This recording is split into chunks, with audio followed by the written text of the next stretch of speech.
de informações importantes. Tem também o facebook.com/RIC+PR. Vamos aos destaques de hoje, 5 de setembro de 2017. RIC Mais Notícias.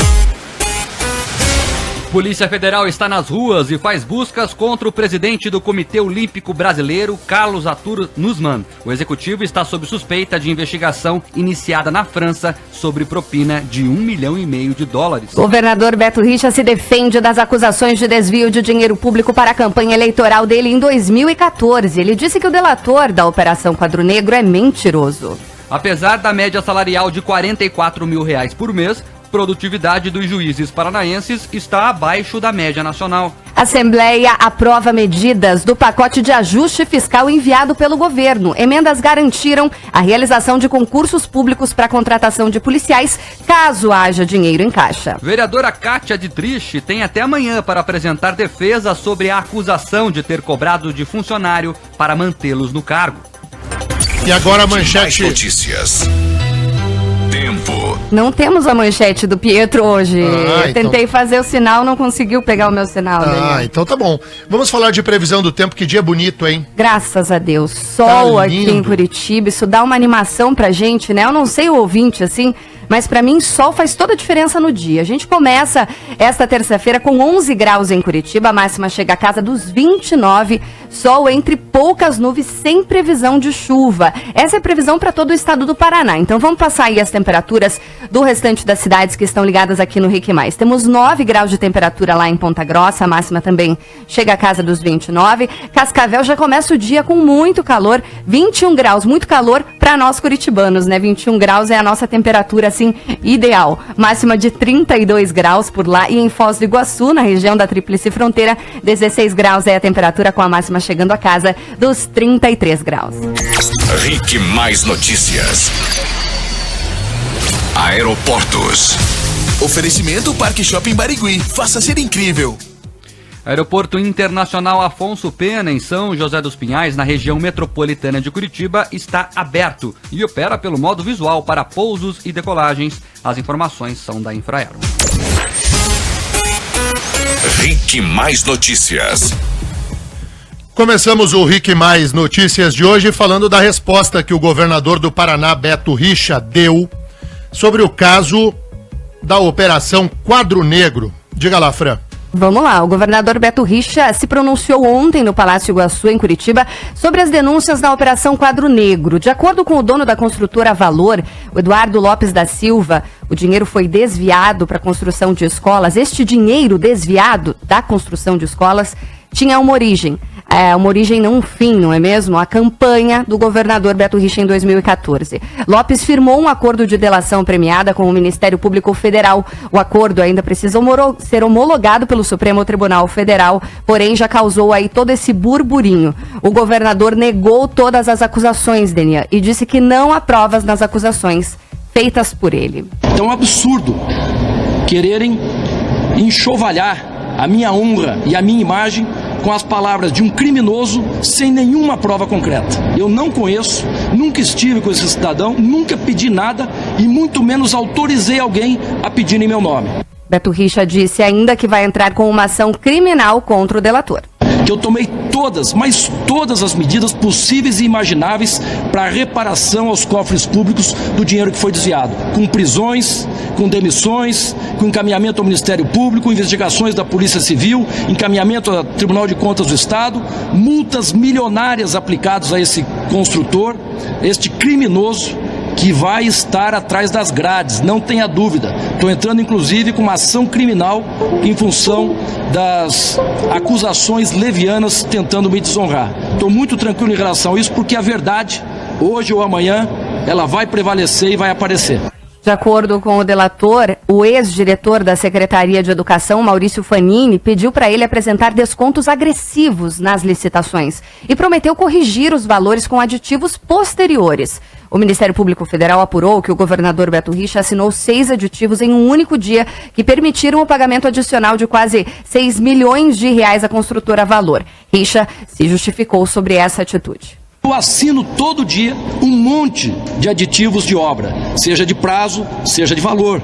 Esses aditivos, foi levantado pela minha assessoria, eu sou a 12ª pessoa a aprovar os aditivos. Não tem como eu parar para ver se vou assinar o aditivo e desconfiar de 11 pessoas, secretários de Estado, fiscais, engenheiros, diretores, superintendentes que avalizaram aquele aditivo que eu estou sendo trazido para assinar. Ou eu paro, coloco uma trena debaixo do braço e vou medir obras Paraná fora. Não é possível. O governador afirmou ainda que as obras das 6 escolas que estão inacabadas devem ser retomadas. Sim, nós estamos com pressa de fazer todas as obras. Agora, o que houve que ficou por mais de um ano paralisada por determinação, inclusive, do Ministério Público, da Justiça, para que houvesse o levantamento preciso de quanto que foi investido, quanto foi realizado de obra e quanto do pagamento que foi feito, que não foi executada a obra, que foi desviado de cada uma das obras que estavam sob investigação pelo governo do Estado.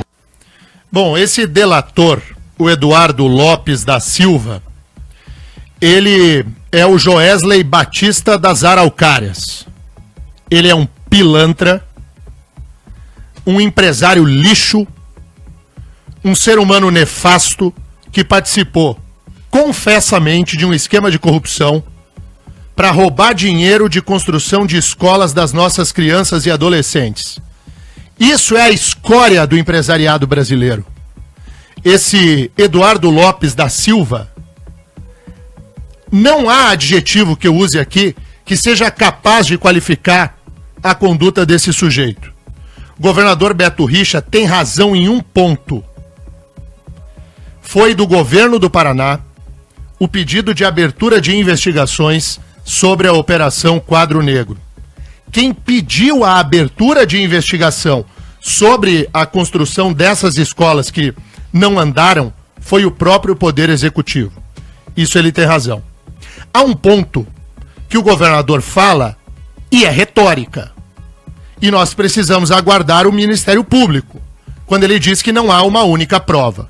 Bom, se não há provas, o Ministério Público Federal foi irresponsável em fechar uma delação premiada nesses termos, se não houve apresentação de nada. Há um outro ponto que precisa ser dito aqui, e eu vou tirar a roupa da notícia. Goste a dona RPC e a dona Folha de São Paulo ou não, mas eu vou dizer. Essa delação premiada está na mesa do ministro do Supremo Tribunal Federal, Luiz Fux.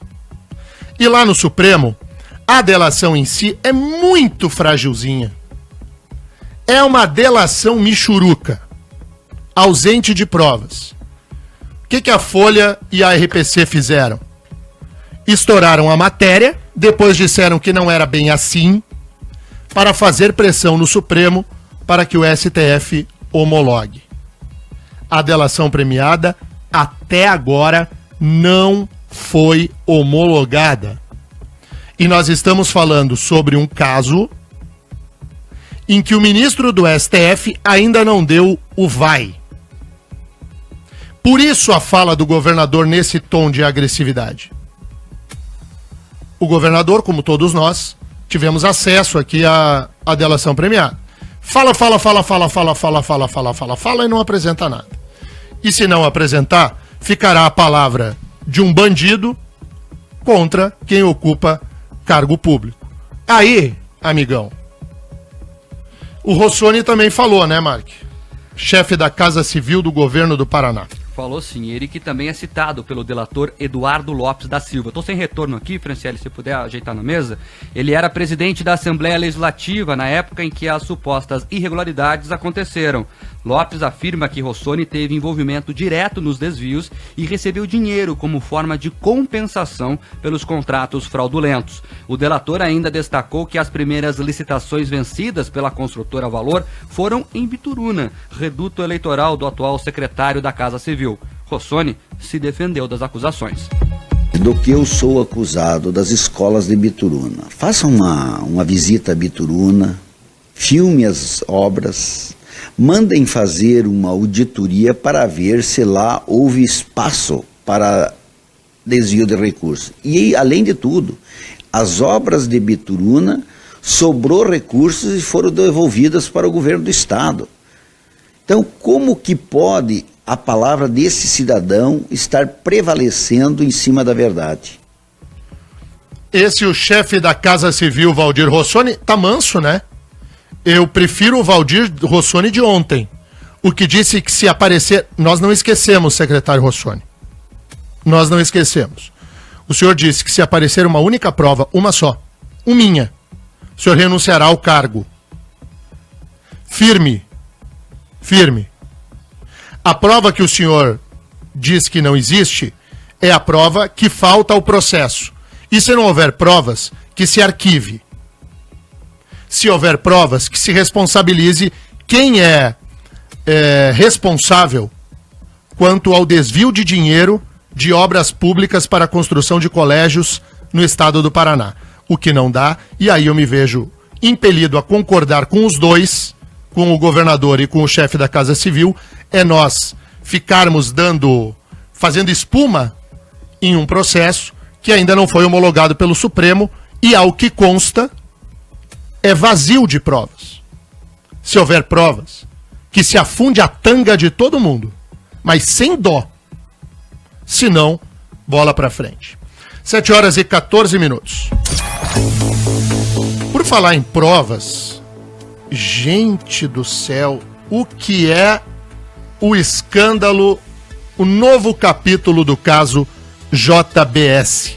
Nós ouvimos há pouco no Jornal da Manhã, da Rede Jovem Pan, o Procurador-Geral da República, que está de saída do cargo, Rodrigo Janot, que foi quem deu todos esses benefícios absurdos aos irmãos Batista, ao Joesley e ao Wesley, agora repassar a responsabilidade a um procurador, ex-procurador do Ministério Público Federal, o Miller, dizer que ele, Rodrigo Janot, não tem nada com isso. Ô Janot, vai enganar tuas negas. Aqui não, velho. Faz tempo que este microfone já chamava a atenção para o ato absolutamente errado do Procurador-Geral da República, Rodrigo Janot, de liberar, dar uma isenção completa de responsabilidade criminal aos irmãos Batista. Estava na cara que tinha algo errado. Aí agora, às vésperas de deixar a Procuradoria da República, ele tenta limpar a própria barra, minimamente que seja. E aí diz que tomou conhecimento de um áudio, e que o áudio é gravíssimo, muito grave, que o acordo de delação premiada pode ser rompido, e porque cita um ministro. Aí colocou os 11 ministros do Supremo Tribunal Federal em suspeição. Se o Procurador-Geral da República tem um mínimo de responsabilidade, ele que torne o áudio público. E a sociedade tenha consciência, saiba do que se fala nos bastidores da imundície do poder brasileiro. É uma conversa de 2 colaboradores, esse áudio. E aí diz que tem 4 ministros do Supremo citados no áudio e um muito gravemente. O que tu acha, Mark? Daniel, eu acho que ele parece o Alborguete. Para quem é mais novo não lembra, o Paraná tinha o apresentador Luiz Carlos Alborguete, policial, fez história aí na televisão, no rádio. Acho que passou inclusive por essa rádio aqui, salvo engano. E o Alborguete fazia isso, Daniel. Ele ia pra televisão e falava: amanhã eu vou trazer o nome aqui do sujeito. Daí fazia um acordo, um acerto. Se o acordo não saísse, daí ele, no outro dia ele dava o nome do sujeito. O Janot parece estar fazendo isso. Um ministro da Suprema Corte Brasileira, com esse tipo de suspeita sobre ele, o Janot chama a imprensa do país inteiro e fala: tem um ministro envolvido aí. Olha a gravidade disso, Daniel. Não, o Rodrigo Janot, Procurador-Geral da República, ele agiu de uma maneira equivocada ao isentar os irmãos Batista de qualquer responsabilidade, numa delação premiada em cujo prêmio é o maior prêmio que se pode dar. Aí, quando ele percebeu que exagerou, precisava dar uma ensaboada nele mesmo, para não sair mal na foto. Aí agora vem com essa nova prova. Se há uma nova prova, que se anule rapidamente o acordo de delação premiada, que se ingresse com esse pedido junto ao Poder Judiciário e, sobretudo, divulgue o teor desta gravação. Gravação que ocorreu no dia da Operação Carne Fraca. Dia 27 de março. Desculpa, dia 27 de março deste ano. Exatamente no dia em que foi desencadeada a Operação Carne Fraca.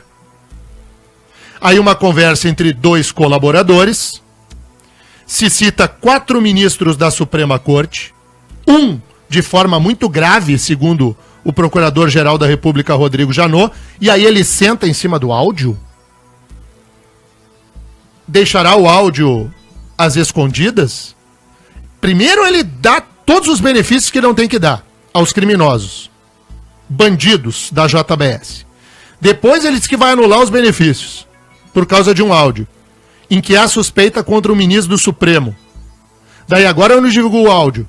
E aí nós vamos olhar para os 11 ministros do Supremo e sabendo que tem um lá que estava no esquema e a gente não sabe quem é. Deixando sob suspeição toda e qualquer decisão do Supremo Tribunal Federal daqui em diante. É isso que um Procurador-Geral da República alega ao país. Rodrigo Janot, Vossa Excelência vai embora sem deixar saudades. Já disse essa frase aqui, vou repetir. Mas que antes de deixar a porta do Ministério Público Federal, o senhor tem um mínimo de compromisso com o país e divulgue o áudio.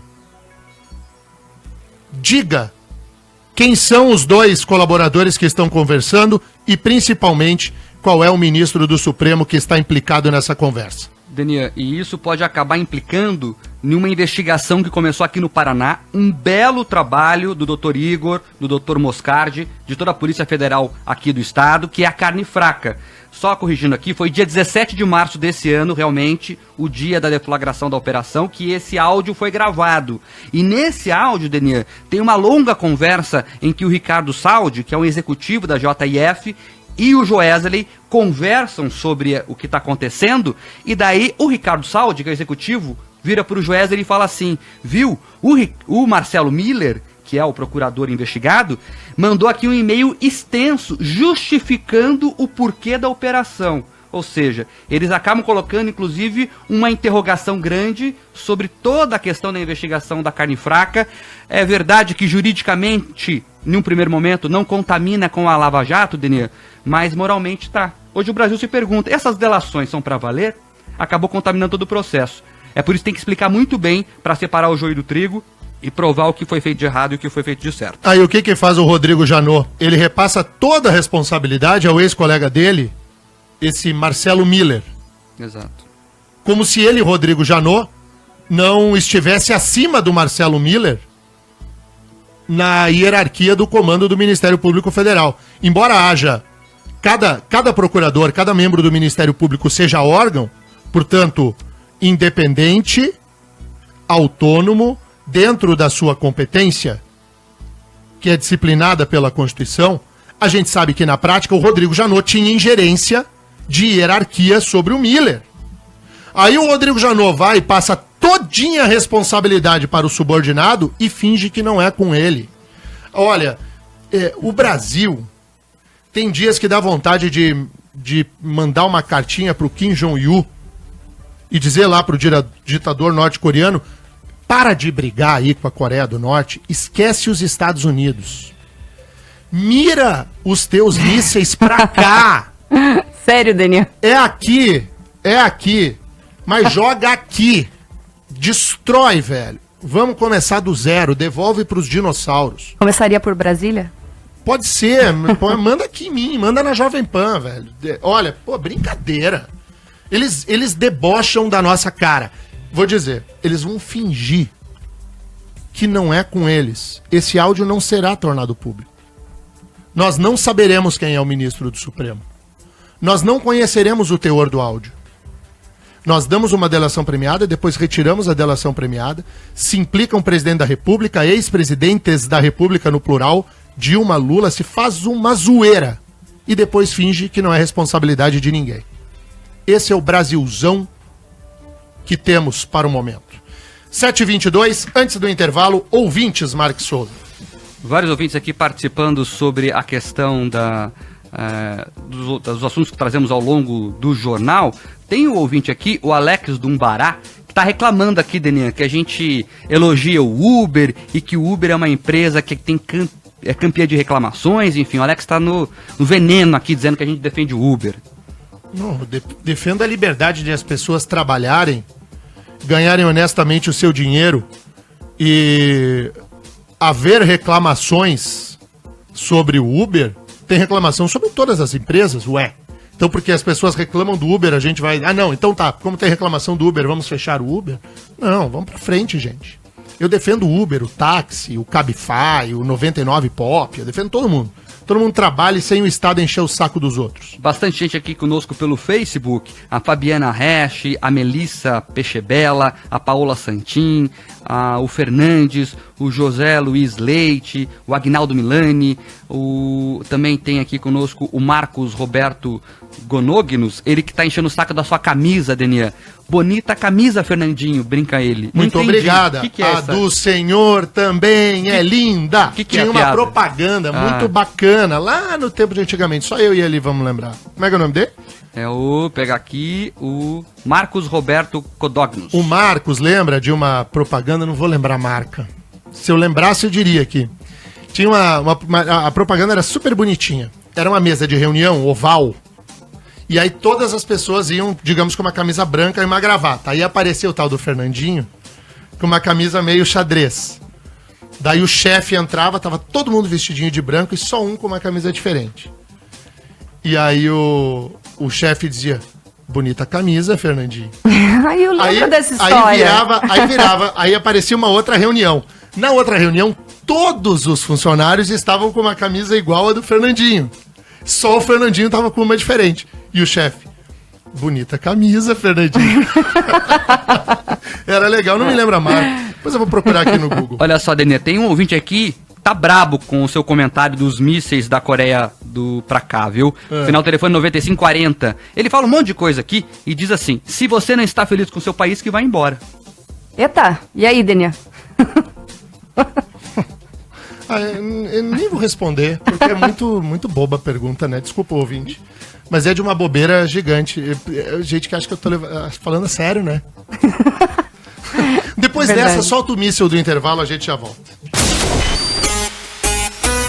Rick Mais Notícias. 7h29. O doutor Christian Sobania, advogado, secretário de comunicação da prefeitura, Marcelo Catani, os dois me mandam mensagem aqui, dizendo que a propaganda, aquela da camisa, era da camisa US Top.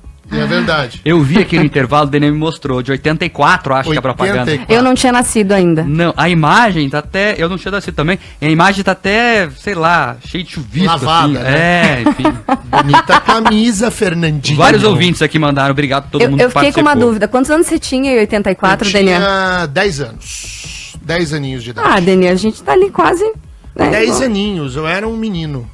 Mas eu me lembro da propaganda. Tem algumas propagandas que elas são inesquecíveis. Essa propaganda é inesquecível.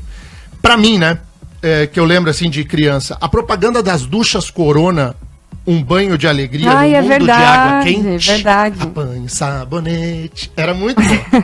Tinha uma propaganda maravilhosa, assim, da Varig, que tinha um jingle lindo da Varig, assim, era uma propaganda muito bonita.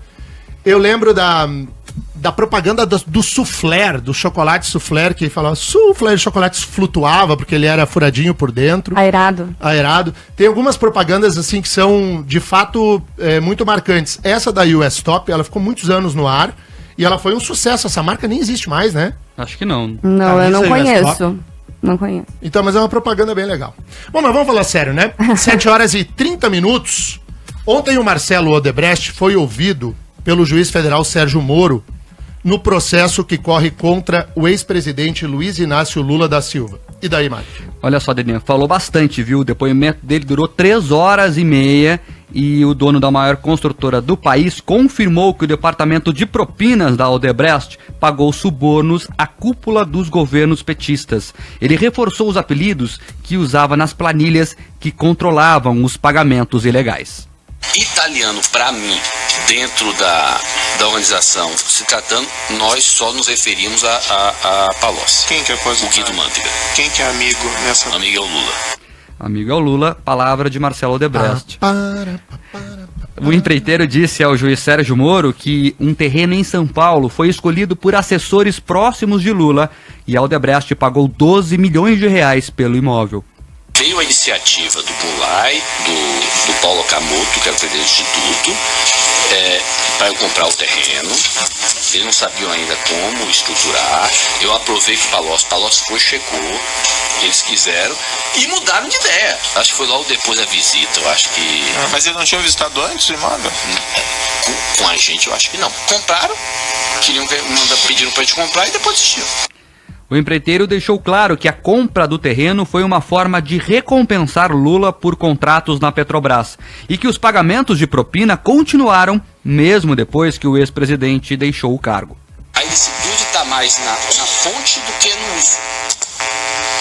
A menos que quem usou sabe, como era o caso, por exemplo, do amigo, quer dizer, Lula, que sabia que eu estava usando o recurso de um provisionamento feito com fonte ilícita.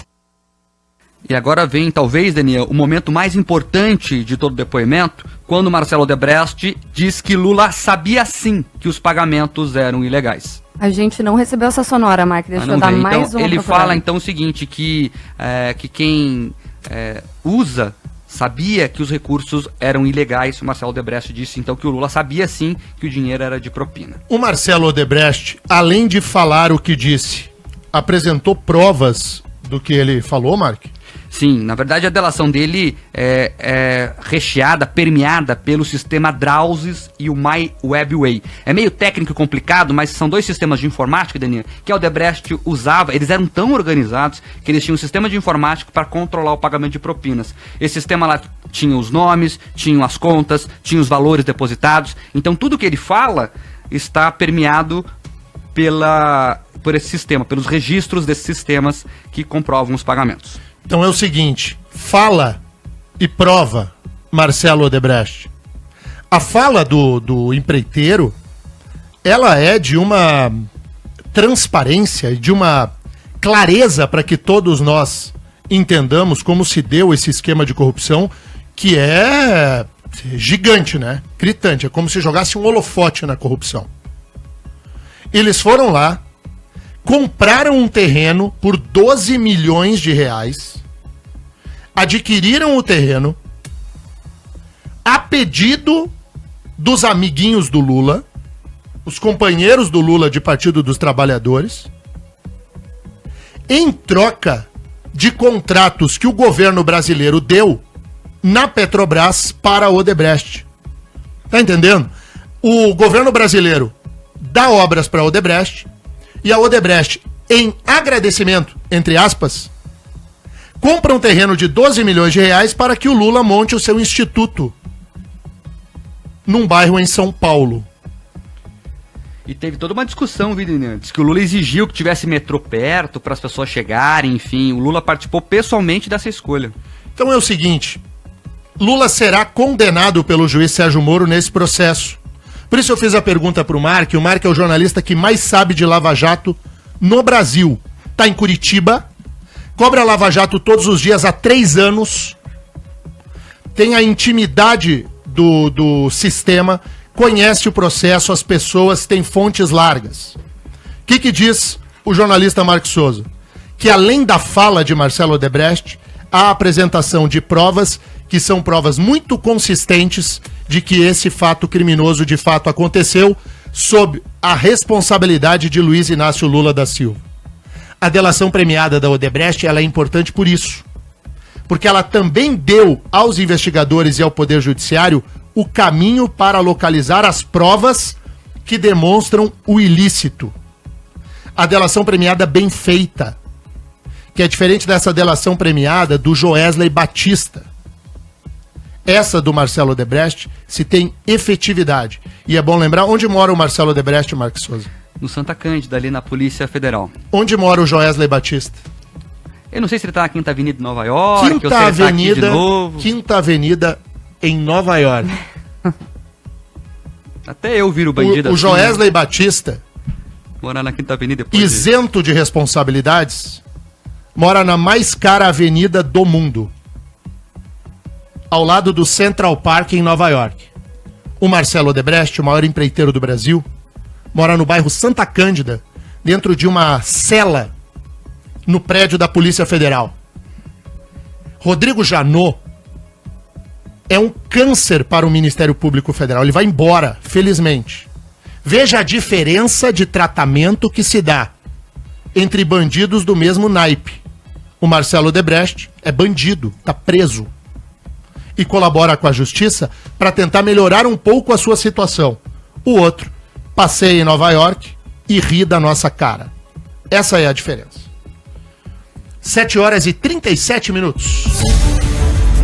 Ouvintes marcantes do caso Bolsonaro. Olha só, vários ouvintes aqui participando, alguns sobre a questão das propagandas, viu, Daniel? Você abriu a porteira aqui. O ouvinte, pessoal lembrou de propaganda legal? O Vitão aqui, do bairro Atuba, em Curitiba, diz que ele lembra da propaganda da Ortopé. Ortopé, tão bonito. É esse aí. Ele Nossa, mas é um arquivo vivo de propaganda. Também lembrei da Ortopé. Tem muita gente ainda falando que lembra muito da propaganda. Mandaram até print das fotos aqui, viu? Da propaganda da US Top, da camisa exatamente, do Fernandinho. Da camisa, né, do Fernandinho.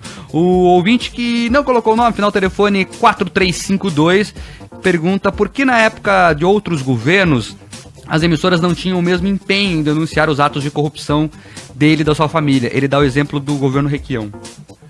Não, mas me parece que a imprensa cumpriu um papel importante. Talvez não todos os veículos de comunicação, mas eu lembro bem de alguns veículos em especial que foram atrás aí do escândalo das TVs laranja, que foram compradas de forma supostamente superfaturada pelo irmão do Requião, o então secretário de Educação, Maurício Requião. Eu lembro bem de uma devassa verdadeira que parte da imprensa fez no esquema da compra de uma draga no Porto de Paranaguá. Porto de Paranaguá que serviu a corrupção do governo Roberto Requião de uma maneira sabida por todo mundo. E o Porto de Paranaguá que era comandado por outro irmão de Roberto Requião, o vovó Naná, o Eduardo Requião. Então, o Requião não dá pra gente... Bom, eu já falei o que eu penso do Requião aqui muitas vezes, mas o esquema de corrupção do Requião, ele é tratado, penso eu, de maneira como é a do PT, porque o Requião e o PT é a mesma coisa. Então a esquerda vai e defendia o Requião. Era pego com a boca na botija e ainda assim iam lá bater palminha pro Requião. Talvez seja essa a impressão que o nosso ouvinte tem. Ainda tem vários ouvintes aqui participando das propagandas. O Thiago lembrou da propaganda do Coscarque, que tinha aquele gaúcho, lembra? Lembro. Essa toma Coscarque. Essa não toma Coscarque. Essa propaganda no politicamente correto de hoje em dia não poderia ir ao ar. Ser processado os publicitários. Porque aparecia... Como é que era a propaganda do Coscarque? Pra quem não lembra. Aparecia uma magrinha, aí o gaúcho falava, esta toma Coscarque. Aí veio uma fora de forma, essa não toma Coscarque. Aí, põe no ar hoje uma propaganda dessa pra você ver o que acontece. O Antônio Oliveira, de Pinhais, lembrou da propaganda do Biotônico Fontoura. Biotônico Fontoura, verdade. Lembrei também. Daí tem o pessoal falando da pernambucana, da propaganda Pernambucanas, enfim. Eu lembrei dessa quando vocês falaram. Assim, quem bate é o frio. Não adianta bater. E essa propaganda é da época de ouro do rádio também, né? É da época de ouro do rádio também. Era, então. Eu tô com a do S-Top aqui, se vocês quiserem ouvir. Ou vocês querem deixar pro final do jornal? Vamos deixar pro fim, tá, mas bom. é legal. Sabe que tava lembrando aqui de propagandas históricas. A Pepsi Cola. Hoje em dia a gente nem vê propaganda da Pepsi, né? A gente vê propaganda da Coca-Cola. Da Pepsi Cola a gente nem vê. Mas tinha uma propaganda linda da Pepsi.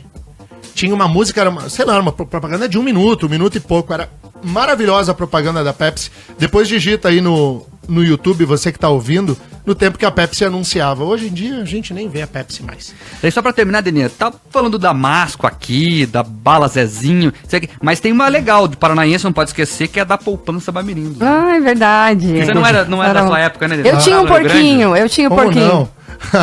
Esse Cofrinho. Bamerindos, né? Diz que tem 3 tipos de corno. O corno. tempo passa, o tempo voa e a poupança Bamerindos continua numa boa. Era assim. Tem 3 tipos de corno. O corno elétrico, o corno trio elétrico e o corno Bamerindos. Por quê? Essa propaganda é do tempo da poupança Bamerindos. O elétrico é aquele que tu fala assim, ó, tua mulher tá te traindo. Ele fala, tô ligado.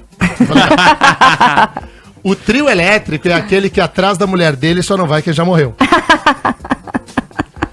E o corno bamerindos é que a mulher dele é a gente que faz.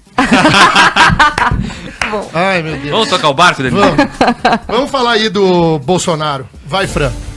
Vamos lá então, Daniel. O deputado federal Jair Bolsonaro, do PSC do Rio de Janeiro, debochou da orientação sexual do jornalista inglês radicado no Brasil, Glenn Greenwald, em uma mensagem no Twitter. Em inglês, Bolsonaro escreveu: "Do you burn the donuts? I don't care, be happy, hugs for you." Que significa o seguinte, Daniel: você queima a rosca? Não me importo. Seja feliz, abraços pra você. Na sequência, o deputado publicou que Greenwald segue o padrão vitimista da esquerda. O ataque do deputado Jair Bolsonaro, o jornalista, aconteceu após o inglês criticar uma frase do presidente da Câmara, Rodrigo Maia. O presidente da casa chamou Bolsonaro de competente ao falar sobre o crescimento nas pesquisas eleitorais para a presidência da República em 2018. O jornalista inglês mora no Rio de Janeiro e é casado com o vereador carioca David Miranda, do PSOL. Em 2016, Bolsonaro já tinha se envolvido em uma outra polêmica envolvendo também preconceito contra homossexuais. Aquela velha história do Jean Willis, do PSOL, que acabou sendo atacado pelo deputado e revidou com um guspe na cara de Bolsonaro. Daí é o seguinte, esse jornalista, o Green, cadê o nome dele aqui? Greenwald. Glenn Greenwald. O Glenn Greenwald exercitou o direito dele de liberdade de expressão e chamou Bolsonaro de fascista. Quem chamou primeiro e ofendeu o Bolsonaro foi o Glenn. Aí o Bolsonaro retrucou, fez uma piadinha com o queimar a rosca e disse que não se importa. Aí o mimimi, nossa, homofobia, Bolsonaro homofóbico, faz uma onda danada. Ninguém na imprensa chama a atenção que quem largou a primeira das ofensas foi o jornalista contra o deputado federal Jair Bolsonaro. Que o Bolsonaro foi chamado de fascista pelo Glenn Greenwald, a imprensa mimimista finge que não viu. Daí o Bolsonaro reage fazendo uma piadinha, e é uma piada, aí o mundo cai na cabeça do Bolsonaro. É assim? Aqui me desculpe a turma do mimimi, do politicamente correto. Nesse caso, eu já fiz duríssimas críticas ao Bolsonaro aqui neste microfone. O ouvinte é testemunha. Mas nesse caso aqui, vão me desculpar. O Bolsonaro não... Olha aqui, ó. O cara foi chamado de fascista pelo jornalista.